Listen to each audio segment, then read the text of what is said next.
Merci de votre fidélité. Alors, au niveau des Kampala, est-ce que les rebelles du M23 ont-ils vraiment claqué à la porte, à la table de pourparlers? Brigade spéciale, jour J-4, comment ça se passe? Et puis nous allons faire le bilan de la démocratie depuis les Zaïre jusqu'à maintenant 23 ans. Après, on se rappelle, 24 avril 1990, 24 avril, pardon, nous sommes en 2013. Quel bilan? On en parle tout à l'heure avec M. Yamba Yamba de la société civile, Mme Ernestine Nyoka, membre de la majorité présidentielle, Billy Kambale, qui est cadre de l'UNC, et Fidel Moussangou, coordonnateur du journal Les Phares. Bienvenue à vous tous. Merci. Alors on commence avec Kampala, l'M23. Vraiment, est-ce que ces rebelles ont-ils vraiment claqué la porte Fidel Moussangou? Écoutez, il ne faut pas donner de l'importance à ce que moi j'appelle méchamment ou bonnement le voleur du peuple. Parce que c'est toute une nation qui souffre d'un groupe d'individus manipulés par Kigali et Kampala, sans motif valable. Tout d'un coup, les gens se réveillent, ils se réclament des accords dont ils ne sont pas signataires. M23, c'est quoi? Mouvement du 23 mars 2009. Ils n'étaient pas là. Ceux qui étaient là sont entrés dans la majorité présidentielle. Donc ils crachent sur même les signataires de cet accord qui a été fait, qui a été exécuté. Mais comme toujours, Kigali, Kampala trouvent que les Congolais c'est une bande d'imbéciles, des gens qui ne réfléchissent pas, donc des bêtes qu'il faut continuer à tuer, massacrer, violer. On trouve des gens, des Congolais, des Rwandais, qu'on met ensemble, on dit allez-y, dérangez les gens. Maintenant, le problème est celui-ci. Leur cause est perdue. Pourquoi? Pour 4 raisons. La première, il y a trop de morts, il y a trop de viols, il y a trop de destructions, sans motif valable. Le second, c'est que les ONG internationales anglo-saxonnes ont dénoncé cette affaire. Que là, il y a un mensonge. Troisième élément, il est prouvé quand les Congolais, bon, erreur où l'histoire jugera, quand Kabila a jugé d'aller les écouter, en même temps, Kabila a dit, mais ça c'est à l'actif de Malou Malou. Il a sorti la liste. Et voilà, vous dites qu'on n'a pas déployé les militaires du CNDP. Tel, ils sont sur la liste, avaient même obtenu des numéros matricules. Déployés à Kalima, à ceci. Ils ont fait juste des forces armées de la République. Et sans vérifier leur nationalité et leur même formation. La plupart sont des voleurs de poules, des gardiens des vaches. Je prends un exemple. La vérité a éclaté à la CPI avec Taganda. Un officier supérieur général ne parle pas français? C'est où ça? Parce que la langue de l'armée, c'est le lingala, depuis l'époque des Flamands. Jusqu'à aujourd'hui. Avec la parenthèse, avec l'AFDEL, on nous a amené un Swahili de Tanzanie, je ne sais pas pourquoi, que personne n'a suivi. Mais c'est la langue de l'armée, c'est le lingala, du nord au sud, d'est en ouest. Et la langue administrative, c'est le français. Donc, un général est censé avoir fait les humanités complètes, avoir fait Kananga, donc il doit avoir parlé français. Lui, il va plaider à Kinyarwanda. J'accepte l'équivalence sur la langue congolaise, parce que c'est parler à l'Est. Mais jusqu'à parler ça devant une juridiction internationale, ça montre que c'est un ancien gardien des vaches. Donc, il n'a même pas fait les humanités. La preuve que dans les M23, il y a trop de Rwandais, c'est une histoire fabriquée, mal conduite, c'est une gaffe de trop pour Kampala et Kigali. Et voilà, maintenant, toutes les raisons ont été balayées. Maintenant, qu'est-ce qu'ils font? Maintenant, quand on dit on va déployer des forces chargées, on va en parler. On va en arriver tout à l'heure, M. Fidel. Ils se disent, ils seront dénoncés parce que maintenant, la réalité va éclater. La quatrième raison. Les prétextes avancés par leurs parrains, qui sont en fait les véritables combattants, ont été démolis par les 2 rapports des experts indépendants de l'ONU et les rapports mapping. Mais leurs parents ont le dos au mur, ils sont maintenant en train d'aller justifier partout.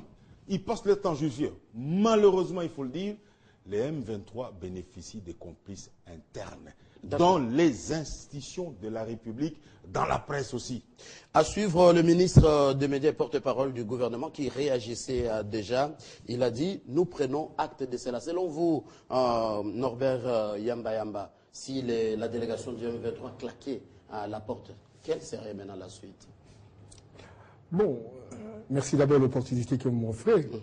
Le M23, nous l'avons dit depuis tous ces temps que, est-ce qu'il faut l'appeler erreur? Bon, l'approche du gouvernement, c'était de les écouter. Une force réputée négative a été dédouanée pour être véritablement une rébellion. Bon, on a commencé les choses et puis finalement, on n'a pas de résolution. Aujourd'hui, le fait que le gouvernement ait accepté de pouvoir discuter avec l'M23, le fait que l'accord d'Addis Abeba ait retenu une dimension, un certain nombre de dimensions, j'allais dire la réconciliation nationale, la gouvernance, la démocratie, Réforme des institutions. la réforme des institutions, etc. Moi, je pense qu'il faut, pour construire une paix durable, mettre tout ça dans un paquet et aller rapidos au dialogue qui, visiblement, doit être élargi par des forces sociopolitiques à l'intérieur de la République et qui croient que le Congo doit fonctionner autrement, qui croient que tout ce que nous sommes en train d'observer autour de la multiplication des forces négatives et les attaques répétées des différents sous-traitants qui sont dans la région, c'est essentiellement parce que les institutions sont assez faibles. Et il faut les redynamiser, il faut construire un partenariat stratégique des différentes parties prenantes et cela va permettre à ce que les voisins, l'ordre international, j'allais dire les puissants d'argent qui sont à l'intérieur, qui sont parties prenantes par rapport à ces choses-là, seront dissuadés. Il me semble que si l'M23 claque la porte aujourd'hui, il est très clair que, bon, il y a la guerre. Il y a la guerre. Et ne croyez pas que les munitions, ce sont des arachides. S'ils se retirent, il y a la guerre. Or, le gouvernement de la République pense plus à la force d'intervention, qui est de l'ordre de 2500 à 3000. 3069. Et le gouvernement de la République, au travers le nombre de nos militaires, c'est plus de 100 000 militaires, de forces combattantes, etc.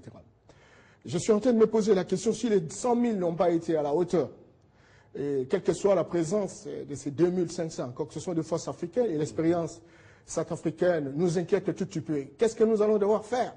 Pourquoi on ne peut pas aujourd'hui accélérer le dialogue? Et dans ce dialogue, tous les Congolais s'y retrouveront. Et on devra véritablement faire la vraie photographie qui permette à notre pays de recoller le morceau. Ça c'est un autre sujet. Il faut que je vous pose cette question. Mais alors, vous tous vous appelez au dialogue et pourtant la guerre est à l'Est. Alors, le dialogue, c'est encore avec l'M23 y compris? Non, mais le M23, vous savez que nous avons toujours dit, je vous avais dit de tout le temps ici que bon, le M23, c'est un schéma opératoire d'une filière qui est connue, qui voudrait véritablement construire un État à l'est de la République. Et c'est là avec la complicité de puissances d'argent, la complicité de la sous-région et la complicité de certains relais volontaires à l'intérieur de la République. Et donc, ces différentes convergences d'intérêts font que la finalité de finaliser, c'est d'arriver à un État. Encore que même si on crée un État du Kivu, croyez-moi, l'idée c'est de morceler la République, le démembrer. Ça va continuer. Et les différents rois terrains dont on observe aujourd'hui, c'est dans cette perspective de la matérialisation physique de ce qui représente une dynamique amorcée à l'est de la République. C'est pourquoi j'ai toujours dit qu'aujourd'hui, la situation commence à l'est, ça risque de se généraliser. Il faut que le peuple congolais puisse se mettre debout comme un seul homme, de manière à dire niet et autour des actions précises. Et là, il faut maximaliser la confiance entre les acteurs, il faut dégonfler les tensions, mais encore qu'on puisse avoir un programme commun qui nous permet naturellement d'aller dans la même direction. D'accord. Alors, Billy Kambal, au niveau de l'UNC, quelle vision? Si les M23 s'est retiré de ces tables de pourparlers à Kampala, ça se passerait comment? Non. D'abord, j'aimerais dire ceci. Il faut comprendre que la logique qui se trouve au Kivu, c'est la guerre. Il ne faut pas se tromper là-dessus. Il y a plusieurs intervenants, on va en parler. Il y a plusieurs intervenants dans la région et aussi dans la sous-région. Il y a des intérêts des uns et des autres. Et je l'ai démontré sur ce plateau la fois passée, les raisons pour lesquelles telle ou telle autre puissance s'intéresse à la question de l'Est. Mais parlons du M23. Mais je crois que Fidel a peint le vrai tableau du M23. C'est ça le tableau réel. Il ne faut pas chercher midi à 14h. Donc on peut dire que c'est la fin déjà du M23. Il y a un schéma de ceux qui veulent assujettir notre pays. Mais ce schéma, il a des plans A et des plans B. Et même des plans C. Donc, quand ils veulent agir, ils agissent par l'intermédiaire. Et c'est là, je l'ai démontré à plusieurs reprises, c'est la vague AFDEL. Ce qui est à décrier, c'est la vague AFDEL. Elle a complètement déstructuré notre pays sur tous les plans. Mais revenons, c'est aussi libérer ces pays de la dictature. Revenons, on va en parler puisqu'il y a aussi, on va parler de la démocratisation. Rapidement. Mais revenons au problème du M23. Ce qui se passe au M23, c'est qu'il y a plusieurs niveaux de décision. Et c'est là, effectivement, qui bloque cette machine. Puisque quand le gouvernement décide d'aller négocier, ou bien ils nous disent, le gouvernement dit qu'ils vont écouter le M23. Mais quand on va écouter, c'est pour qu'il y ait quoi au juste? D'abord, le schéma lui-même parle. Notre gouvernement est incapable de nous expliquer la finalité de leur écoute. L'écoute signifie, quand vous aurez écouté, c'est la dissolution du M23. Il faut quand même que nos gouvernants nous expliquent, puisqu'il et même d'abord, il crée le flou. Deuxièmement, lorsque on nous dit que le M23 veut claquer la porte et veut partir, les statuts juridiques du M23 posent problème depuis tout le temps. On dit, mais ils sont là. Mais c'est lui qui est le président du CNDP et membre de la délégation gouvernementale. Mais on parle des accords conclus entre le gouvernement et le CNDP. Je vais parler du député Mwanga Chuchu, qui est le président du CNDP. Il est membre, député puisqu'il vient d'être validé. Exact. Il est membre de la délégation gouvernementale qui va négocier avec le M23. D'abord, celui qui devait nous expliquer cette mésaventure, c'était d'abord Mwanga Chuchu. Puisqu'on ne peut pas savoir si effectivement la délégation gouvernementale qui écoute le M23, est-ce que nous connaissons les circuits, tous les circuits du M23? Est-ce que Mwanga Chuchu a déjà désavoué publiquement et en prenant à témoin la communauté nationale et internationale qui n'est pas d'accord avec ce que dit le M23? Puisque quand on pose la question des réfugiés, mais Mwanga Chuchu, je l'ai suivi, j'ai déjà suivi Enoch Ruberangabo qui est aussi membre de la délégation. Tous reconnaissent qu'il y a un problème des réfugiés. Or, moi et tous ceux qui connaissent le Kivu connaissent cette problématique des réfugiés. Cette histoire des réfugiés est tout simplement un nid d'incubation de tous les criminels qu'on est en train de vouloir déverser encore davantage et encore davantage au Kivu. C'est Afrique, il y a un sort de trafic d'êtres humains où à Kigali ou au Rwanda, il y a plus de 20 000 personnes qu'on appelle des réservistes. Et ces gens, quand il y a la manigance du Rwanda, on les déverse au Congo. Cette manœuvre est connue. Et lorsque vous allez dans ces fameux camps du Rwanda, on l'a vécu avec leur guerre qu'ils se sont livrés ici. C'était des deuils qu'on a célébrés presque dans toutes les familles là-bas. Alors, il faut que notre gouvernement sache comment il faut diriger un peuple. Par rapport à Addis Abeba, parmi toutes les obligations du gouvernement congolais, la restructuration des institutions, la démocratie, la réconciliation nationale, est-ce que depuis que le président Joseph Kabila a signé cet accord, est-ce que vous avez vu même un signe qu'il veut amorcer quelque chose? Non. Un balai diplomatique qui est là. Il y a un problème de leadership qui est réel. D'accord. Ne nous trompons pas des cibles. Le Rwanda blague avec le Congo parce qu'au Congo, il n'y a pas une gouvernance qui peut contraindre les voisins à respecter le Congo. Réaction de la majorité présidentielle, comme ça, avec Ernest Nyoka. Mathieu, je crois que sur le même plateau, nous avions dit qu'il y a une stratégie qui est mise en place pour arriver à morceler, sinon à sortir le Kivu, le grand Kivu, de la carte de la RDC. Nous l'avions dit plusieurs fois sur ces plateaux.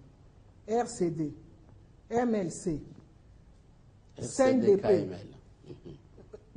tout ça là, CNDP, RCD, M23, RCD, KML, tous ces partis, tous ces groupes qui étaient d'abord des mouvements politico-militaires ont eu comme appui, comme sous-bassement, le Rwanda et l'Ouganda. Le plus grand, celui qui soutient en réalité, celui qui a vraiment le vrai tireur de ficelle, c'est le Rwanda. Nous disons aujourd'hui que le M23, lorsque vous dites qu'il claque les portes, le M23 ne claque pas les portes. Le M23 suit un schéma. Ce schéma lui est imposé. Le M23 ne prend que les ordres qu'on lui donne. Les M23 n'exécutent que les ordres qui lui sont donnés. Aujourd'hui, on prétend qu'ils claquent les portes. Ils ne claquent pas les portes. Les M23 essaient de prendre des stratégies, essaient de mettre en place un certain nombre de groupes armés, sinon sa milice qu'il essaie d'installer partout pour pouvoir prétendument contrer la brigade d'intervention qui doit venir. Déjà, Omar Kavota a dénoncé. Qui vient déjà à la fin de ce mois. Le problème du M23 aussi, nous l'avions toujours décrié sur ces plateaux, c'est que qu'est-ce que le M23 veut? Prétendument évaluer l'accord, qu'on exécute l'accord du 23 mars 2009. Mais cet accord qui n'a même pas été signé par le M23. Mais au moment où les choses avancent, si réellement ce sont des Congolais qui se réclament comme tels, au moment où les choses avancent, l'accord du 24 février 2013 est signé.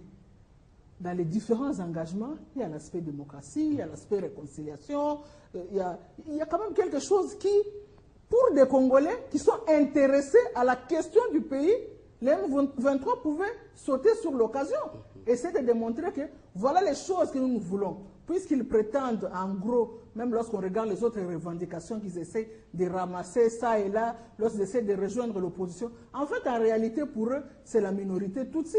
C'est ça le vrai problème que les M23 sont en train de réclamer. Alors, avec l'accord cadre, ils auraient pu profiter de l'occasion pour essayer d'exiger au moins qu'on puisse, que la RDC, pour la partie qui l'intéresse, pour la partie des engagements, le respecter. Alors, lorsque je disais qu'il s'agit d'une stratégie, de tous les mouvements politico-militaires qui ont existé, aujourd'hui, si vous regardez la façon dont les choses se font, on sent que le Rwanda est en train de préparer une autre stratégie. Parce qu'on ne sait pas ce qui va se passer réellement avec la brigade qui doit intervenir.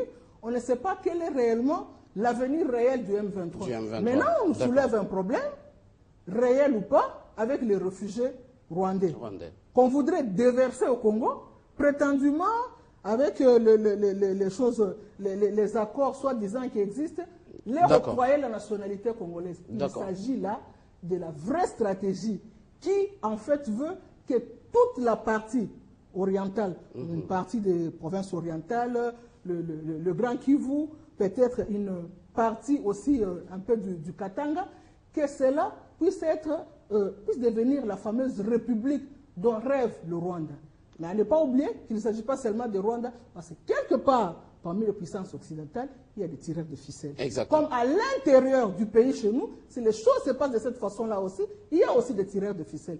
Donc, à nous, réellement, d'ouvrir les yeux et d'élaguer le prétexte M23 pour que demain, on ne parle plus d'autres différents tireurs de ficelles. Alors, d'après la source du quotidien L'Avenir, paru aujourd'hui ici à Kinshasa, il y aurait dissension, un peu de malentendu, une division entre la délégation du M23 au niveau de Kampala, un groupe qui serait d'accord de continuer avec les pourparlers pour éviter encore la guerre avec la brigade spéciale, un autre groupe qui serait prêt à affronter cette brigade qui doit être installée dans moins de 4 jours. Alors, fidèle Moussangou, on a suivi les porte-paroles militaires de M23 qui disaient c'est comme si les Congolais attendaient les Messies. Alors, avec la brigade spéciale, c'est soit le M23 qui gagne, c'est soit le régime de Kabila qui gagne. Vous savez, la devise belge, c'est l'union fait la force. Regardez l'histoire du Congo depuis 60. Qu'est-ce qui fait la faiblesse du Congo? C'est la désunion pour des problèmes bêtes. On oublie l'essentiel. Regardez la session de Katanga. Tshombe est parti, mais il est revenu comme Premier ministre pour le Congo uni. Il a fini la rébellion. Il a fait les élections, il les a gagnées. Un groupe de manipulateurs ont bloqué cette affaire. Deuxième crise de légitimité politique. Vous comprenez chaque fois? C'est toujours un groupe d'individus manipulés qui marchent sous le socle de la famille congolaise. Et là, les ennemis en profitent. On est divisé, on est divisé. Pourquoi l'AFDEL a-t-elle gagné? C'est parce qu'on était divisé ici. On dit à Mobutu, non, on ne fait pas la guerre, il n'y a pas d'armée. Négocions avec le Rwanda et les États-Unis. Dites aux Américains, le cuivre nous appartient, vous venez l'acheter au Congo. Non, non, la guerre sera longue et populaire. La guerre va rentrer dans le revenu. Qui avait dit ça? Mava Moudima. Je le vois ici en train de vendre des cacahuètes. Vous voyez des gens qui prennent leurs rêves pour des réalités. Vous savez qu'il n'y a pas d'armée. Voilà. Alors, c'est toujours ça. Maintenant, il y a un problème fondamental. Mouzé arrive. On lui dit, monsieur, ça c'est l'Angola. Avant vous, ne criez pas victoire militaire. Ce n'est pas vous. C'est le peuple congolais et l'opposition politique pacifique qui s'est battue ici. Non, il oublie, il faut autre chose. Et les Rwandais en profitent, il lui faut un coup, il en est après. Vous voyez le problème là? Alors, qu'est-ce que c'est l'union? C'est-à-dire, monsieur, nous avons un patrimoine commun sur ce pays, territorialement parlant. Nos richesses sont convoitées à l'extérieur. Attention avec les voisins, ils ne nous feront pas des cadeaux. Qu'est-ce qu'il faut faire? Il faut créer une armée. Il faut recruter, il faut envoyer. Qu'il soit Moulouba, Moussoaïli, c'est un militaire congolais. Non, la tribu vient. Le quota provincial vient. Et on prend des médiocres, on met sur la déventure. Les Rwandais ont le bon rôle. Quand vous me dites que les M23 avec claquer, c'est la vaste comédie. Pourquoi? Parce que, vous savez, leurs commanditaires ont échoué. Ils ont compris que les Congolais du nord au sud ne veulent pas entendre parler de ce fait de balkanisation. Ça ne marchera pas. Parce qu'au Kivu, il faut massacrer tous les Bashi, tous les Banande, tous les Bakumu, tous pour les salaires des Rwandais. Même les histoires des réfugiés, là, c'est la vaste comédie. Ils disent qu'il y a 100 000. Ils sont localisés où? J'ai cherché, je connais le Kivu mieux que mon cœur. Ils sont où ça? Ça n'existe pas. D'accord. Ils ont dit qu'il y a des FDLR. Ils sont restés 2000, 3000. Ce sont des petits ouvriers dans les sites miniers. Ça n'existe plus, monsieur. Et les Rwandais, moi, ils me l'ont dit. Richard Sezibera me l'avait dit. Patrick Arreguer me l'avait dit. Il m'a dit non, il n'y a plus de menaces des interim. Ils le savent. Et ils sont venus en 2009 pour faire les opérations militaires conjointes. Ils sont rentrés, donc il n'y a plus de problème de FDLR. Mais ils continuent maintenant, ils changent, ils disent non, non, on maltraite les Tutsis. Mais non déjà. Et ils veulent créer un problème tribal entre Hutus et Tutsis. Parce que quand vous mettez en exergue les Tutsis, les Hutus se fâchent. Et je dis à Rouberois, ne montez pas ce mensonge. S'il y a une composante tribale qui est protégée, c'est les Tutsis, plus que les autres tribus. C'est pour vous dire ceci. Les M23, la stratégie rwandaise va échouer. Pourquoi? Les commanditaires, soi-disant occidentaux, se rendent compte que ça ne marchera pas au Congo. 3, que s'ils ne font pas attention, les terroristes d'Al-Qaïda vont venir aider les Congolais et la guerre va aller au Rwanda. Oh, le Rwanda est trop petit. Attention quand quelqu'un est acculé. Attention, pas d'appel à la mobilisation. Je n'appelle pas à la mobilisation, je vous dis voilà, nous sommes dans un pays où on ne veut pas une organisation. Quand l'autre parle de la bonne gouvernance, ça ne veut pas dire aller taper les combattants de l'UDPS qui viennent à quel Tshisekedi. Ça, c'est pas la bonne gouvernance, ça, c'est la division de cœur. Exact. Bon, Tshisekedi arrive, même s'il fait la foule. Après les soirs, les gens vont dormir. Alors, vous avez fait quoi? Mais si vous les tapez, vous créez un problème de haine, de frustration. Laissez-les qu'ils soient accueillis, qu'ils soient même applaudis. D'accord, qu'ils arrivent même au palais du peuple, et puis il va rentrer chez lui manger, il va dormir. Les combattants vont rentrer. Mais quand vous mettez toujours la répression sur le plan de la gouvernance, vous avez échoué, vous créez la division. Et comme on dit, l'ennemi de mon ennemi est mon ami. Exactement. Alors, Yamba Yamba, au niveau de la société civile, on a suivi vraiment Omar Kavota qui a dénoncé même cet avant-midi la réinstallation des troupes de M23. Ma question elle est la suivante. Brigade spéciale qui doit être installée dans quelques jours, je peux même me permettre dans quelques heures. Une solution définitive face à la menace des groupes armés à l'Est? Merci bien, Mathieu. Vous savez, lorsque on veut prendre une décision, il existe un certain nombre de principes qui permettent de déterminer la conviction dans la décision à prendre. Ce principe repose sur l'analyse coût-bénéfice et risque de chaque scénario que l'on voudrait prendre en exergue. Lorsque vous regardez le problème du Kivu, il est très clair que ce problème est le résultat d'une gouvernance affaiblie. Une gouvernance qui, visiblement, n'a pas été à la hauteur des attentes de tout un peuple. La sécurisation et la réponse aux problèmes de nos concitoyens. Et Fidel disait tout à l'heure, en se rappelant de la devise belge, mais chez les Chi, ils disent l'union est la force des faibles. Lorsque vous sentez que vous êtes assez faible, parce qu'il est anormal qu'un groupe de 3 à 4 000 personnes puisse neutraliser 100 000 personnes. 100 000 personnes. Sous son propre terrain. C'est anormal. C'est historique.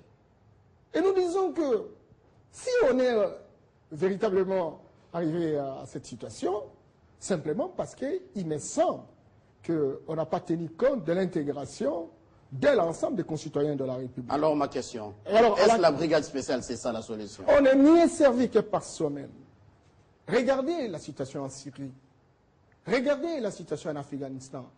Regardez la situation en Irak.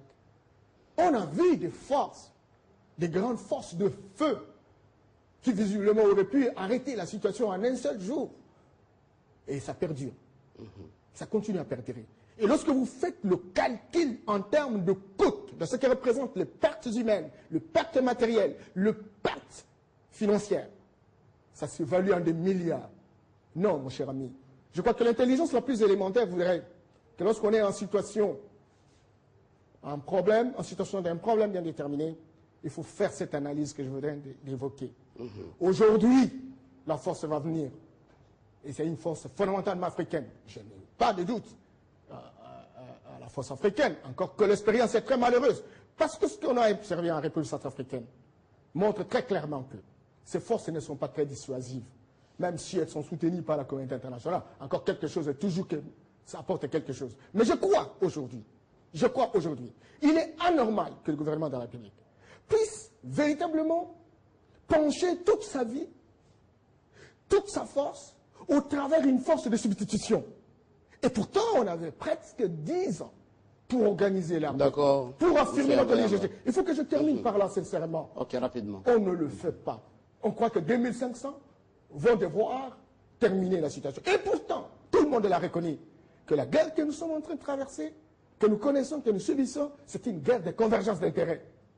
Qui sait que la réplique du M23, la proposition du Rwanda à aller dans le volet politique, qui sait s'il y a d'autres forces qui visiblement sont en interaction dynamique avec eux.